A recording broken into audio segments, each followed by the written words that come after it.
मालविका की एक आदत, वो जब भी बाजार जाती थी तो मोल भाव जरूर करती थी। पड़ोसी भी कई बार उसको इस आदत के लिए बोल देते थे, अरे रश्मि, बाजार चल रही हो? सब्जी और फल खरीदने जा रही हूँ।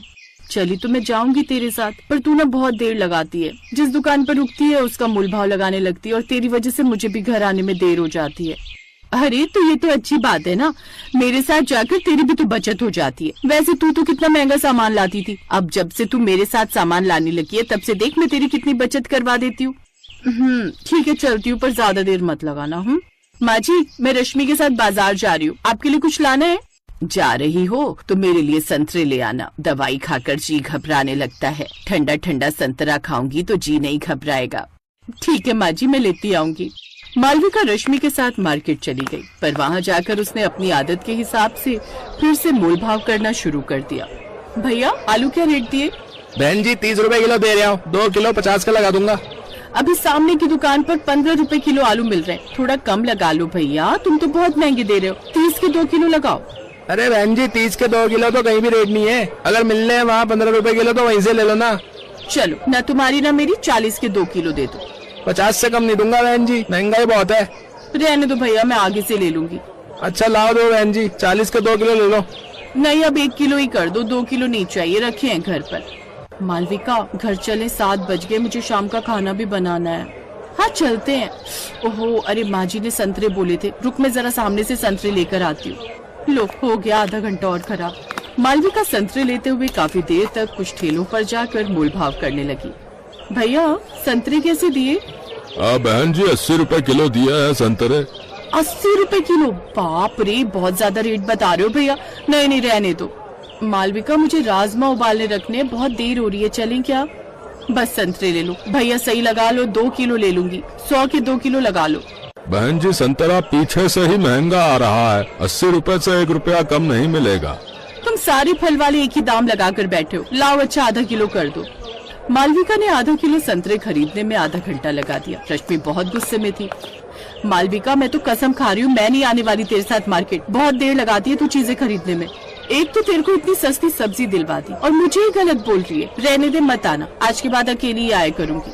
अगली बार से मालविका अकेली सामान खरीदने जाने लगी। एक दिन मालविका ने फोन में देखा कि सुपरमार्केट में सेल लगी हुई है। ये देखकर मालविका की आंखों में चमक आ गई। उसने तुरंत रश्मि को फोन मिलाने के बारे में सोचा, पर फिर उसे याद आया कि उसने तो रश्मि से बात करनी ही छोड़ दी है। मालविका ने अपनी सास से पूछा, माँ जी आप चलोगे मेरे साथ? सुपरमार्केट में सेल लगी हुई है, 1 के साथ 1 फ्री, बाकी वहाँ चीजें भी सस्ती मिल रही हैं।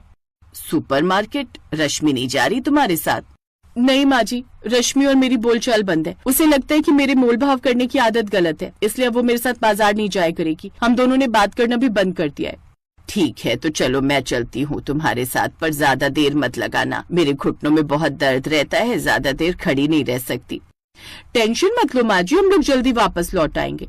मालविका अपनी सास के साथ सुपरमार्केट पहुंच गई। उसकी आंखें चमक रही थी। बड़ी बड़ी ट्रॉलियां, रंग बिरंगे काउंटर और हर जगह डील, बाय 1 गेट 1 फ्री के बोर्ड। मालविका को लगा जैसे स्वर्ग आ गई हो। माँ जी देखो, ये वाला तेल 2 के साथ 1 फ्री दे रहा है, और यहाँ देखो चाय पत्ती पर भी बहुत बढ़िया डिस्काउंट है। बेटा, जो लेने आए हैं वही लो, तो फिर से पूरा स्टोर सिर पर उठा लेगी। मालविका एक एक करके हर सेक्शन में घूमने लगी। बिस्किट, नमक, मसाले, साबुन, फल, दूध, दही, हर चीज पर वो सेल ढूंढ रही थी और फिर अपने मन में हिसाब लगा रही थी कि कहाँ सबसे ज्यादा बचत हो रही है। मालविका, आधा घंटा हो गया, मेरा घुटना दुखने लगा है। कितना सामान लेना है और कितनी देर लगेगी? बस माँ जी 2 चीजें और देख लो फिर चलते। अरे यहाँ पर आटा भी सस्ता मिल रहा है। आधे घंटे की जगह 1 घंटा बीत गया। मालविका ने फिर से रेट मिलाकर चीजें ली, पर सुपरमार्केट में मोल भाव करने का कोई स्कोप नहीं था। फिर भी काउंटर पर वो पूछ बैठी, भैया ये जो बिल बना है उसमें कोई कूपन लग सकता है क्या? कोई और ऑफर है क्या? मैडम आपको पहले इतनी छूट मिल रही है, और कितनी छूट लोगे? ठीक है, चलो इतना भी कम नहीं है। घर लौटते वक्त सास थकी हुई थी, लेकिन उन्होंने भी मान लिया कि मालविका की बचत करने की आदत का फायदा तो होता ही है। बहू, वैसे एक बात माननी पड़ेगी, तू देर भले लगाती है लेकिन सस्ते में बढ़िया चीजें ले आती है। बताया था ना माँ जी, बस थोड़ा सब्र चाहिए और थोड़ी अक्ल। पैसे बचाना भी एक कला है। बचत करके मालविका बहुत खुश थी, पर अभी भी उसके मन में एक हलचल थी कि जितनी बचत उसने की है, काश वो रश्मि को भी करवा पाती। कुछ दिनों बाद रश्मि को अपने घर में एक समस्या का सामना करना पड़ा। उसकी वॉशिंग मशीन खराब हो गई और उसे नई लेनी थी। उसने कई दुकानों पर पता किया, लेकिन दाम इतने ऊंचे थे कि उसका बजट बिगड़ रहा था। उसे मालविका की याद आई।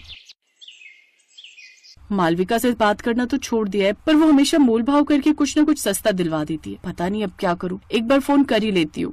हेलो मालविका, कैसी है? अरे रश्मि, तूने फोन किया? मैं ठीक हूँ, तू बता सब ठीक है? हाँ सब ठीक है। असल में मेरी वॉशिंग मशीन खराब हो गई है और नई लेनी है। तू तो जानती है मुझे मोल भाव करना नहीं आता, और बाजार में दाम इतने ज्यादा हैं। तेरी याद आ गई।